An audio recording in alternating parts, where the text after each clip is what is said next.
민수기 32장 1절부터 27절까지 돌아가면서 한 절씩 읽겠습니다. 르우벤 자손과 갓 자손은 심이 많은 가축대를 가졌더라. 그들이 야셀 땅과 길르앗 땅을 본즉 그곳은 목축할 만한 장소인지라.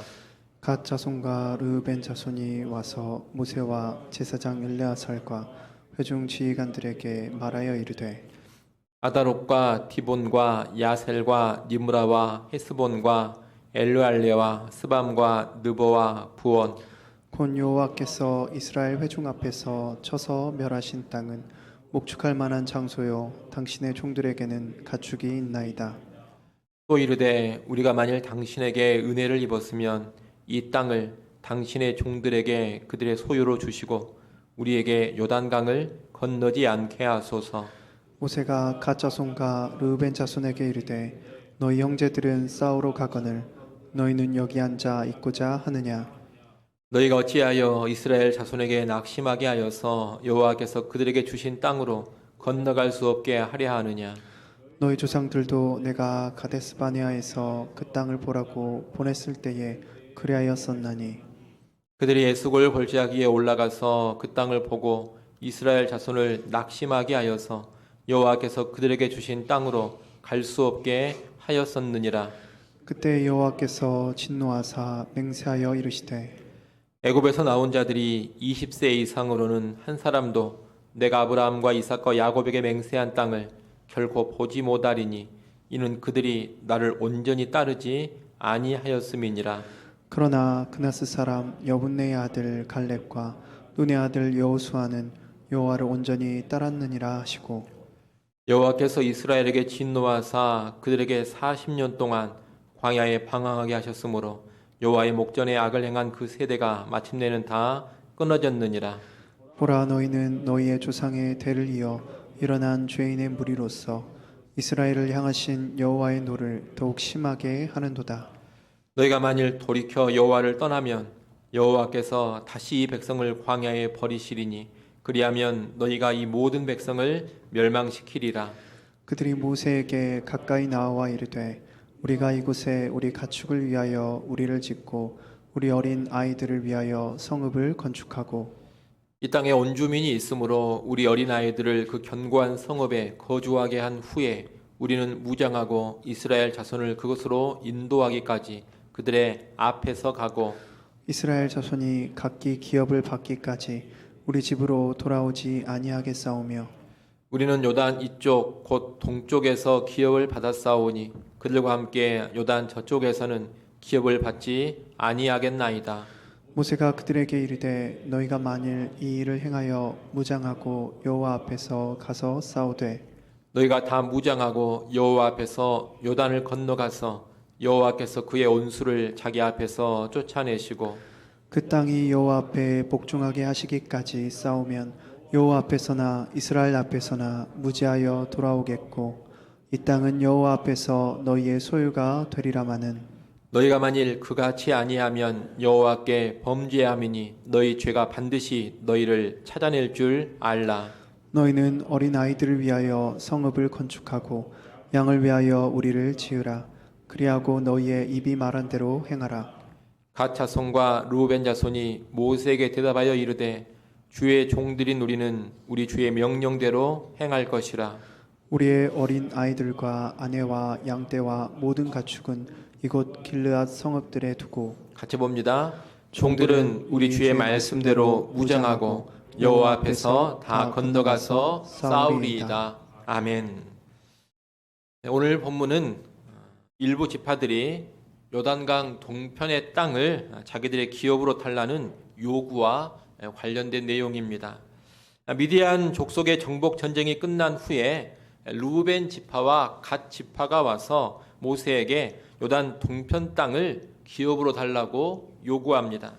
원래 요단 동편 땅은 이스라엘 백성에게 하나님이 약속하신 땅은 아니었습니다. 하나님께서 이스라엘에게 주기로 약속하신 땅은 요단강 서편에 있는 가나안 땅입니다. 그런데 원래 계획이 없던 전쟁들이 요단강 동편에서 벌어졌습니다. 민수기 21장에서 본 것처럼 요단 동편 땅을 지배하고 있던 헤스본 왕 시온과 바산 왕 옥이 싸움을 걸어와서 전쟁이 일어났습니다. 이 전쟁에서 이스라엘은 승리했고 그 결과로 시온과 옥이 지배했던 땅은 이제 주인 없는 땅, 빈 땅이 되어버렸습니다. 그리고 그 뒤에 벌어진 바알 부올의 음행 사건으로 인해서 미디안 족속도 정복을 하게 됐습니다. 그 결과 미디안 족속이 거주하던 요단 동편 지역도 주인 없는 땅이 되어버렸습니다. 결국 요단 동편 지역에 이스라엘이 지배할 수 있는 빈 땅이 많이 생겨난 겁니다. 1절에 보면 루벤 지파와 갓 지파는 이렇게 생긴 요단 동편 땅 가운데 야셀 땅과 길르앗 땅을 보았다고 하는데 이 지역은 야복강 아래쪽을 가리킵니다. 이 지역의 주요한 성읍들이 오늘 본문 3절 말씀에 보면 쭉 나와 있습니다. 루벤 지파와 갓 지파는 많은 가축대를 가지고 있었는데 이 지역의 땅은 목축하기 아주 적합했습니다. 그래서 이들은 지금 모세에게 나와서 이 땅을 요구하고 있는 겁니다. 그런데 이 모세는 이 요구를 듣고 그들을 심하게 책망합니다. 모세의 책망이 오늘 본문 6절부터 15절에 걸쳐 나옵니다. 모세는 지금 이 두 지파의 요구가 문제가 있다고 생각하면서 책망을 하고 있는 겁니다. 뒤에 보면 결국 모세가 두 지파의 요구를 수용은 합니다만 이들이 요단 동편 땅을 요구한 이 자체는 결코 바람직한 요구는 아니었습니다. 이들의 요구는 구체적으로 다음 두 가지 면에서 문제가 있습니다. 첫째, 이들의 관심이 물질에 가 있어서 문제입니다. 지금 하나님 앞에서 땅 분배가 본격적으로 시작되지 않았습니다. 현재는 땅 분배에 큰 원칙만이 주어진 상태입니다.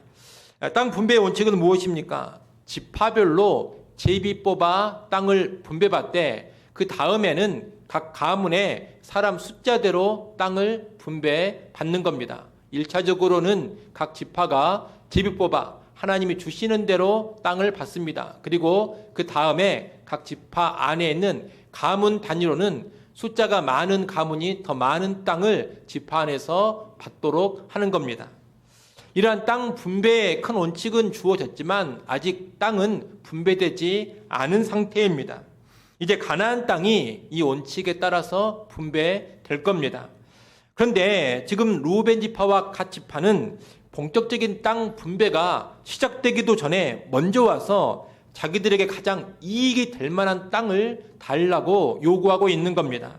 이들은 요단 동편 땅을 자기들에게 달라고 합니다. 왜 요단 동편 땅을 달라고 합니까? 앞에서 본 것처럼 요단 동편은 목축하기에 너무나 좋은 땅이었기 때문입니다.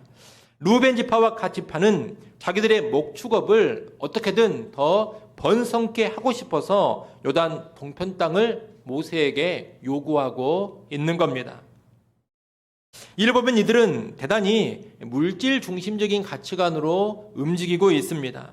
자기들의 번성에 도움이 된다고 생각을 하니 원래 주시기로 약속하지도 않은 땅을 요구하고 나섭니다. 그리고 제비를 뽑아 분배하라는 그 하나님의 말씀도 무시하고 스스로 나서서 먼저 땅을 요구하고 있는 겁니다. 이들의 물질 중심적인 모습은 오늘 보면 16절에도 간접적으로 나옵니다. 16절을 한번 보십시오. 거기 보면 이 루벤 지파와 갓 지파는 뭐라고 모세한테 말하느냐? 이곳에 우리 가축을 위하여 우리를 짓고 우리 어린아이들을 위하여 성읍을 건축하고 이렇게 말하고 있습니다. 순서를 보면 가축을 위한 우리가 자녀들을 위한 성읍보다 먼저 언급되고 있습니다. 그들이 가축에 지대한 관심이 있다라는 것을 간접적으로 보여줍니다. 참고로 그 뒤에 보면 모세가 이들의 요구를 이제 수용하게 되는데 그때 모세는 24절에 말을 합니다. 24절에 보면 모세가 뭐라고 말하느냐? 너희는 어린아이들을 위하여 성읍을 건축하고 양을 위하여 우리를 지으라 이렇게 말하고 있습니다. 우리 방금 봤던 16절과 아주 비슷합니다. 그런데 살짝 달라진 게 있습니다. 뭐가 달라졌습니까?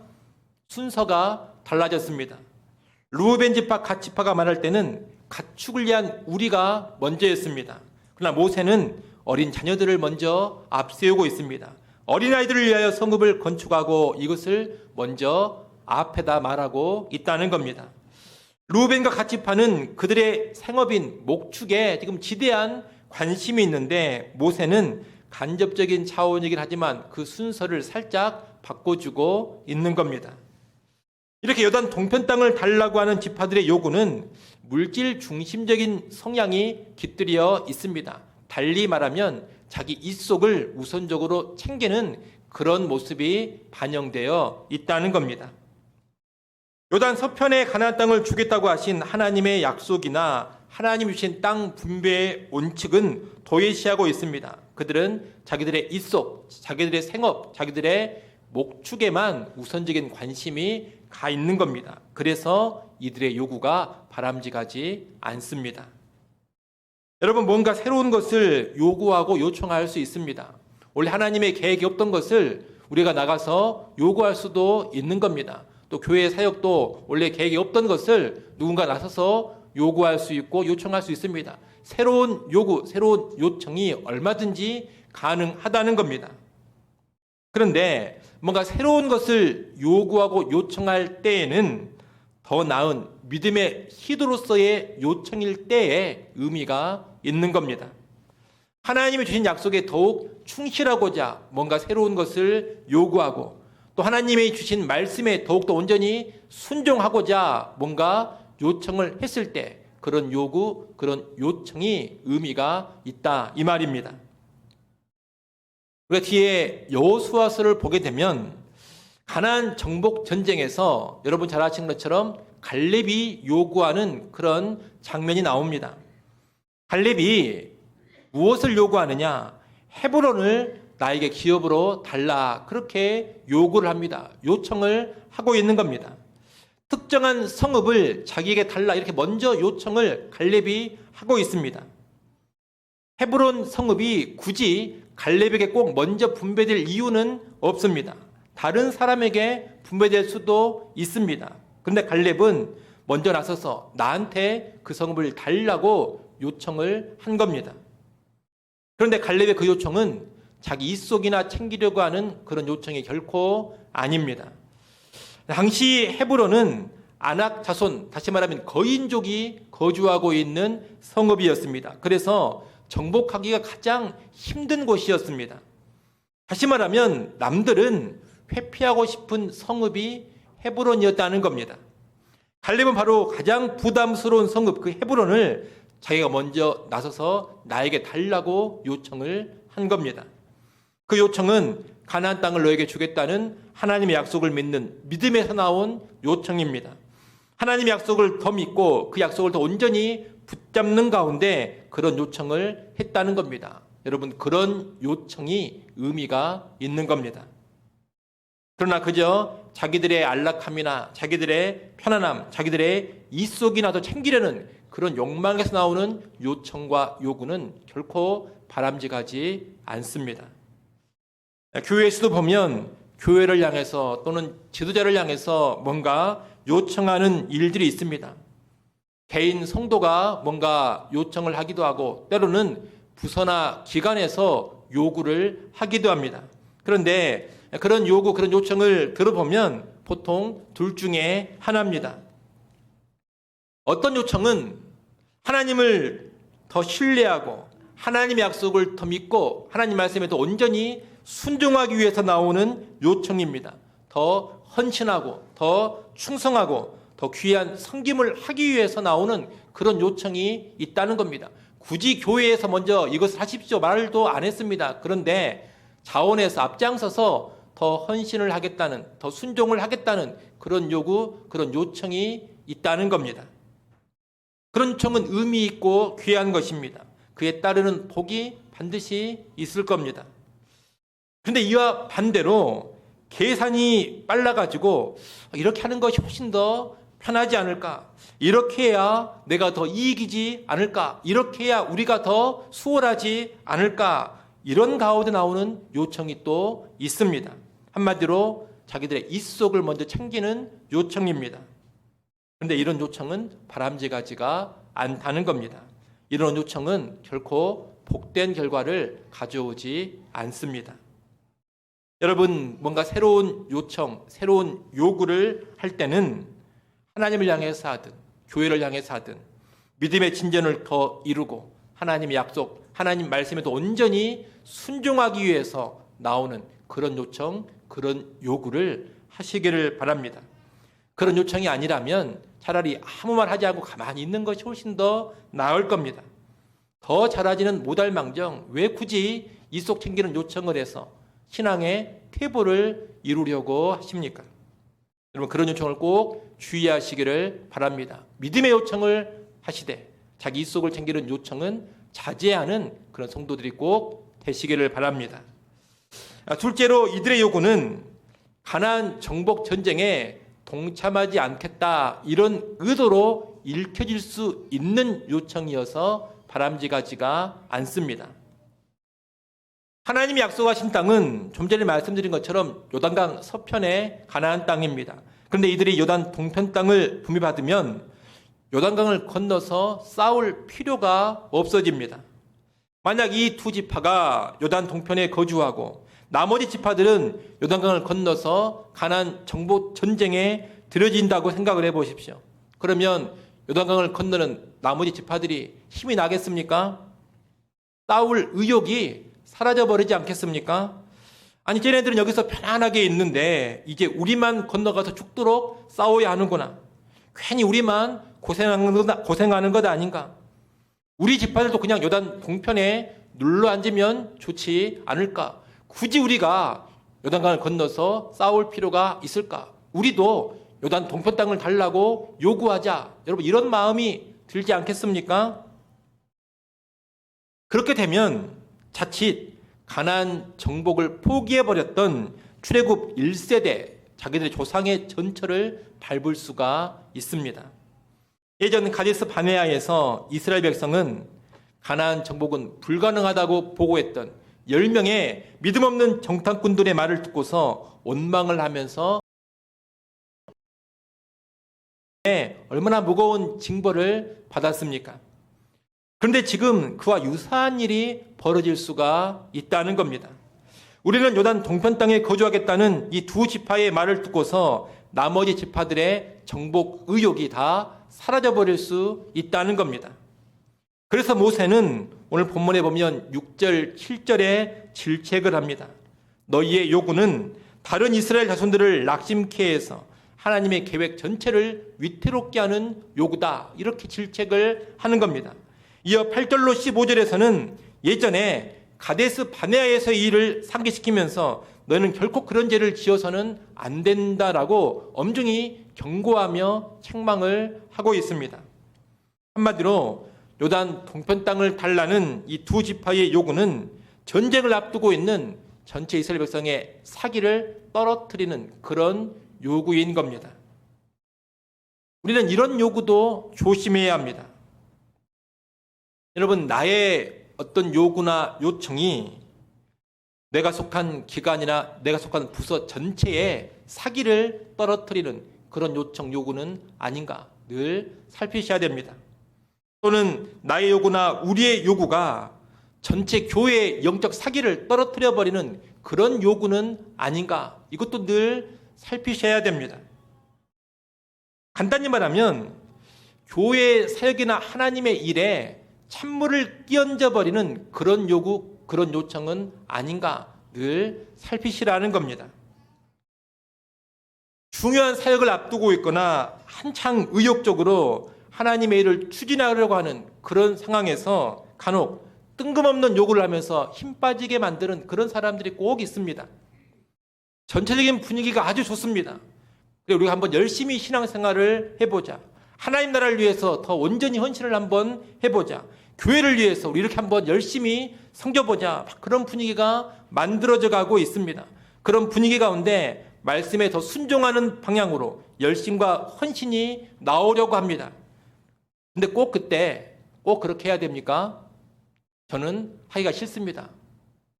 나는 좀 그 일에서 빼주십시오. 꼭 이렇게 등장하는 사람이 있다는 겁니다. 근데 여러분, 그러면 그 말을 듣고 다른 사람들도 슬슬 또 요동을 칩니다. 저도 빼주십시오. 저도 안 하겠습니다. 그렇게 되는 겁니다. 여러분, 이런 사람이 바로 낙심케 만드는 사람입니다. 찬물을 끼얹는 사람이라는 겁니다. 여러분, 하나님의 일을 앞두고 하나님 말씀에 더 순종하는 길로 나아가는 그런 여정에서 절대로 주변을 낙심케 하는 그런 사람이 되지 마십시오. 찬물 끼얹는 사람이 되지 말라는 겁니다. 그런 사람은 하나님께 책망을 듣습니다. 그런 행태가 자기의 인생이나 자기의 영적 삶에 결코 도움이 되지 않는 겁니다. 이처럼 요단 동편 땅을 달라고 요구한 르우벤 지파와 갓 지파의 요청은 자기 속을 챙기는 물질 지향적인 요구였고, 정복 전쟁을 앞두고 있는 이스라엘 백성 전체를 낙심케 만드는 요구였습니다. 그래서 이들의 요구가 바람직하지 않습니다. 그리고 이 요구가 바람직하지 않기 때문에 모세는 오늘 본문 6절로 15절에서 이들을 엄히 책망하며 꾸짖었던 겁니다. 요단 동편 땅을 요구한 이 두 지파는 모세의 준엄한 책망을 들은 후에 그들 나름의 해법을 제시합니다. 우리가 뒤에 볼 텐데 16절부터 19절에 보면 그들의 해법이 쭉 나옵니다. 그리고 그 해법을 충실히 이행할 것을 약속하고서 결국 요단 동편 땅을 기업으로 받아갑니다. 하지만 이스라엘 이 민족의 훗날의 역사를 쭉 보게 되면 요단 동편 땅에 살게 된 이 지파들은 훨씬 더 많은 외침을 당하면서 결국 가장 먼저 멸망당해서 가장 먼저 사라져버리는 그런 지파들이 됩니다. 요단 동편 지파들에게 펼쳐지는 이 뒤의 역사를 볼 때 근본적으로 썩 좋은 요구는 결코 아니었던 겁니다. 그들을 불행하게 만든 요구였습니다. 그러니 오늘 우리도 이들의 모습을 경계로 삼아야 하겠습니다. 여러분, 무엇이 문제 있는 요구, 문제 있는 요청인지를 꼭 기억하십시오. 요청과 요구를 하면 안 된다, 여러분, 이것이 아닙니다. 문제 있는 요청, 문제 있는 요구를 자제할 줄 알아야 한다는 겁니다. 교회를 향해서나 전도회나 구역을 향해서나 또 주일학교 부서 사역에 있어서나 여러분 언제나 좋은 요구를 하시고 건강한 요청을 하십시오. 자기의 입속을 챙기는 요구, 공동체를 낙심케 하는 그런 요청은 하지 마십시오. 내가 요청하고 요구하는 것이 어떤 동기에서 나오는 것인지를 면밀히 살피시고 언제나 하나님 앞에서 바람직한 요구, 건강한 요청만 할 수 있는 그런 성도들이 꼭 될 수 있기를 간절히 바랍니다. 요단 동편 땅을 요구했다가 모세의 책망을 들은 르우벤 지파 갓 지파는 모세에게 대안을 말합니다. 그 대안이 좀 전에 말씀드렸던 16절부터 19절입니다. 이 대안을 이 두 지파가 처음부터 생각을 했었는지 아니면 모세의 책망을 듣고 나서 새롭게 제시를 한 것인지 이것은 명확하지가 않습니다. 만약 처음부터 생각했던 대안이라면 모세의 책망이 조금 성급한 면은 있습니다. 그렇지 않고 모세의 책망을 듣고 나서 제시한 대안이라면 이들은 경고와 책망 앞에서 계속 고집을 피우기보다는 그래도 그들 나름의 지혜로운 해법을 제시하는 자들이다, 그렇게 볼 수 있겠습니다. 그리고 이 모습은 1세대와는 분명히 다른 모습입니다. 1세대 조상들은 모세가 아무리 경고하고 책망을 해도 전혀 돌이키지 않았기 때문입니다. 그런데 이들은 모세의 책망을 듣고 다른 대안을 제시하는 그런 모습을 보여주고 있는 겁니다.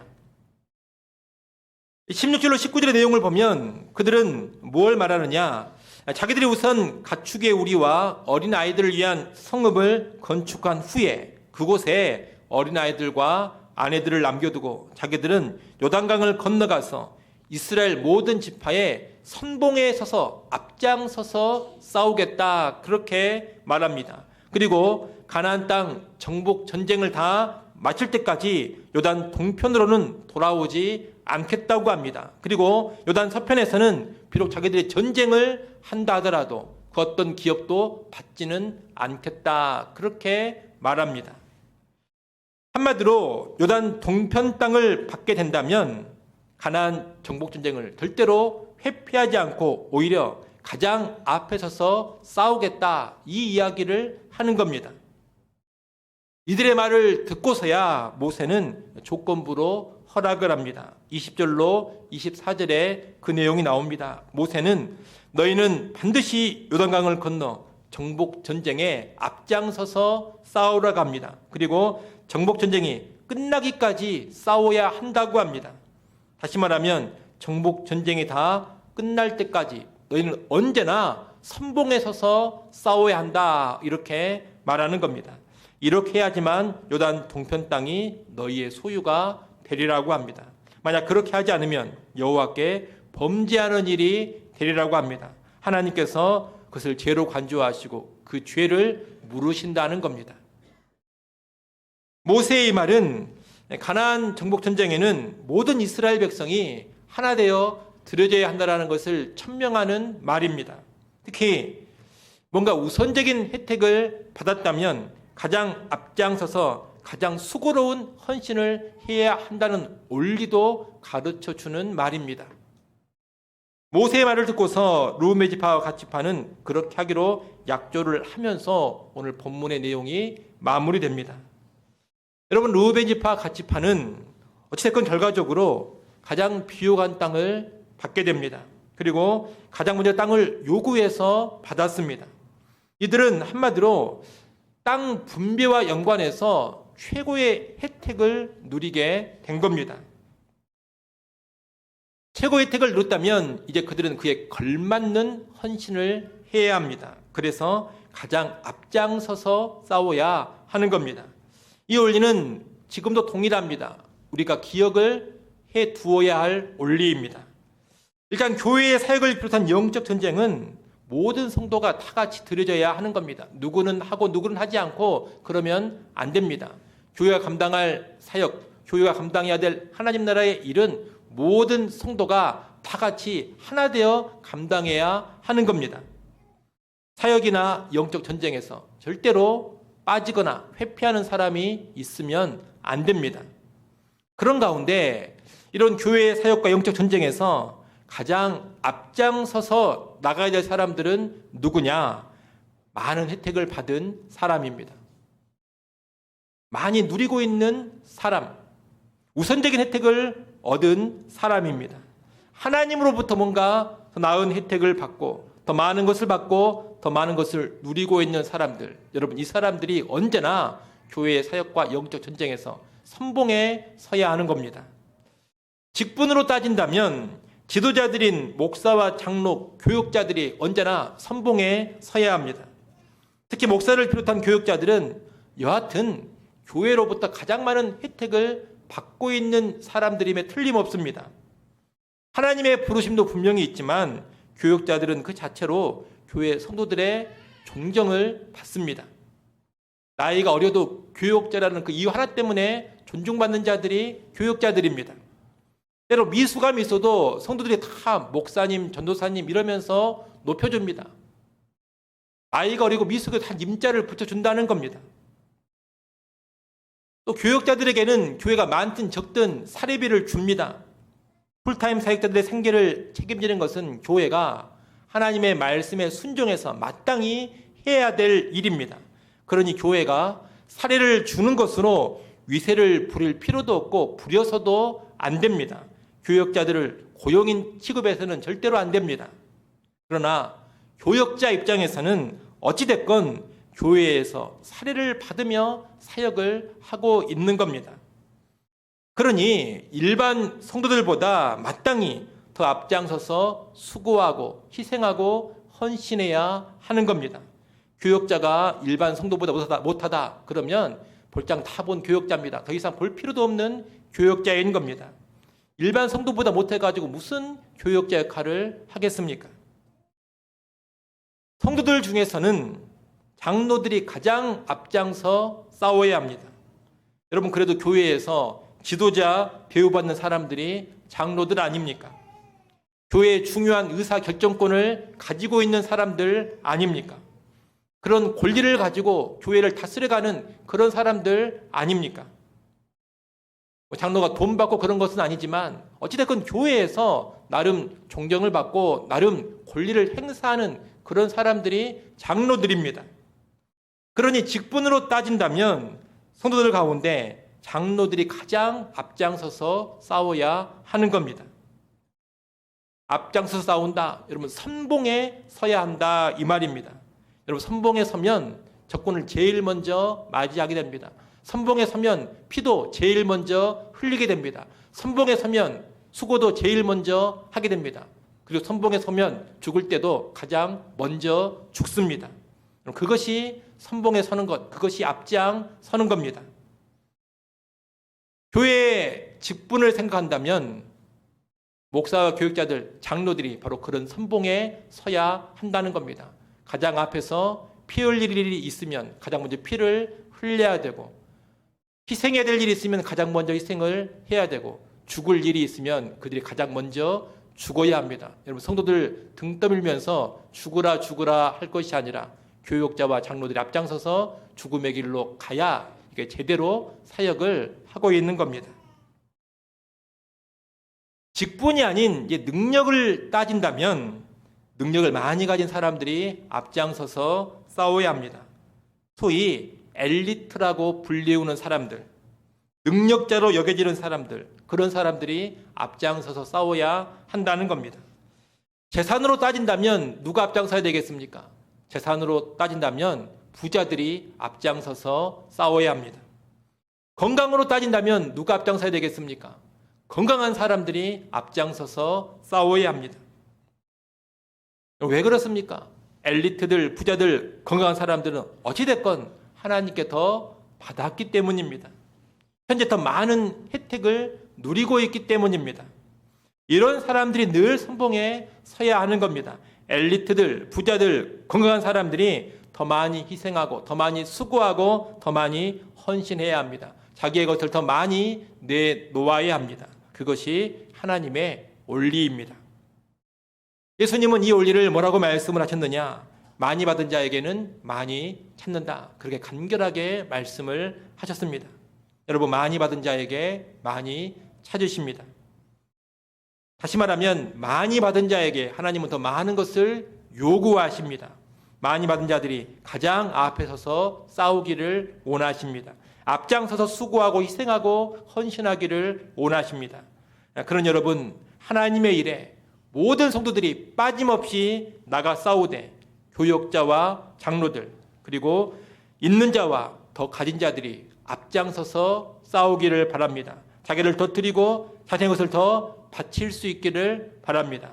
그러지 않을 때 하나님은 그들에게서 죄를 찾으실 겁니다. 오늘 본문에도 보면 모세는 분명히 경고합니다. 요단 동편 땅을 먼저 받은 그 큰 혜택을 받은 너희가 앞장서 싸우지 않는다면 그것이 죄가 되고 하나님은 그 죄를 너희에게서 찾을 것이다. 그렇게 경고하지 않습니까? 오늘 많이 받은 자들이 더 많이 드리지 않을 때 하나님은 그 죄를 많이 받은 자들에게 반드시 찾으실 겁니다. 그러나 여러분, 늘 깨어서 많이 받은 만큼 하나님 앞에 더 온전히 헌신하고 충성하시기를 바랍니다. 더 많은 혜택을 누리고 있다면 더 앞장서서 선봉에 서서 모든 사역들을 감당하고 영적 전쟁을 감당해가는 우리 모두가 될 수 있기를 간절히 축원합니다.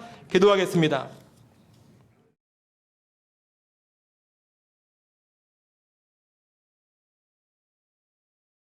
하나님 아버지, 요단 동편 땅을 요구했던 르우벤 지파와 갓 지파의 요청에 관한 말씀을 쭉 살펴봤습니다. 오늘 우리의 요청과 요구가 그릇되지 않기를 간절히 바라곤 합니다. 하나님의 약속과 말씀을 외면하며 자기의 입속이나 챙기는 요구, 공동체를 낙담케 하는 요구를 하지 않게 하여 주옵소서. 오히려 하나님의 약속과 하나님 말씀에 더 온전히 순종하기 위한 새로운 요구, 새로운 요청을 해나가는 믿음의 성도들이 다 되게 하여 주옵소서. 공동체를 돕고 세우고 격려하는 요구를 해나가는 성도들 되게 하여 주옵소서. 또한 하나님 아버지, 우리가 더 많은 것, 더 좋은 것을 받았고 더 많은 혜택을 누리고 있다면 언제나 선봉에 서기를 간절히 바라고 원합니다. 받은 만큼 더 앞장서서 수고하게 하시고 더욱 희생하게 하시고 더욱 헌신하는 성도들 되게 하여 주옵소서. 많이 받은 자에게 많이 찾겠다 하신 주님의 말씀을 기억하면서 받은 만큼 앞장서 나아가는 사람들 다 되게 하여 주옵소서. 예수님의 이름으로 기도드리옵나이다. 아멘.